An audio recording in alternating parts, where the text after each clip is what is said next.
কংগ্রেসের সভাপতি আমার অত্যন্ত শ্রদ্ধেয় সুব্রত বক্সী আছেন, অরূপ বিশ্বাস সহ কল্যাণ ব্যানার্জি সহ অন্যান্য সব সাংসদ, কিছু পাঠান নতুন জিতে এসেছে, কেটি আজাদ নতুন জিতে এসেছে, অনেকে এখানে নতুন জিতে এসেছে এবং সর্বোপরি আপনারা সকলে যারা সুব্রত বক্সী আপনাদের বিস্তারিত ভাবে বলেছেন। তৃণমূল কংগ্রেস এমনি সরকারে আসেন। তৃণমূল কংগ্রেস শুধু মিছিল মিটিং করে বামফ্রন্টকে তথা সিপিএমকে বাংলার থেকে দূর করেন। তৃণমূল কংগ্রেস অনেক রক্ত, অনেক জীবন, অনেক আন্দোলন করে করে করে করে এসে জীবন ঝরিয়ে রক্ত ঝরিয়ে তবে বাংলাকে সিপিএম মুক্ত করে। তাই এই দল, যেটা আমরা সবসময় বলি মমতা বন্দ্যোপাধ্যায় বলে, এই দল আমাদের কারোর কাছে অভিলাষের বস্তু নয়।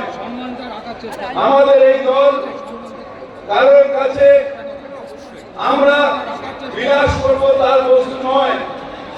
এই দল নিজেকে জাহির করার বস্তু নয়। এই দল কোন রকম অন্যায়ের বিরুদ্ধে যে দাঁড়াবে এটা তার দল। মানুষের পাশে থেকে মানুষের সেবা করা, এইটা মমতা বন্দ্যোপাধ্যায় শিখিয়েছেন এবং সেই মানুষের সেবা করতে করতে আজকে আমরা গর্বের সাথে বলতে পারি যে মমতা বন্দ্যোপাধ্যায় তার নিজের যে দিক, সেই দিক নিজে সৃষ্টি করেছেন। এখানে একটা প্লেট লাগিয়েছি যেখানে 26 দিন অনশন করে মৃত্যুর মুখে মমতা বন্দ্যোপাধ্যায় ঢলে পড়েছিলেন। যদি আর কয়েক ঘন্টা দেরি হতো তাহলে মমতা বন্দ্যোপাধ্যায় আমাদের মধ্যে থাকতেন।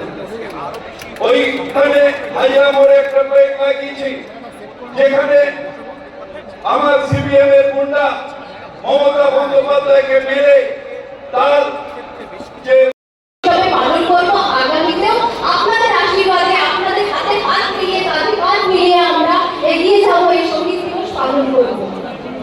আমার একটা প্রশ্ন আছে বিজেপিকে, যে বিজেপি নারী শক্তি যখন ইলেকশন আসে তখনই নারী শক্তি নিয়ে কথা বলে। তা আমি একটা প্রশ্ন করি দাদা, যখন 7ই এপ্রিলে আপনাদের একটা নিজের মন্ত্রী, আমার নিজের দাদা শান্তনু ঠাকুর, আমার মা বিধবা, আমার মা বিধবা, সেখানে আমার মেয়ে, আমার বড়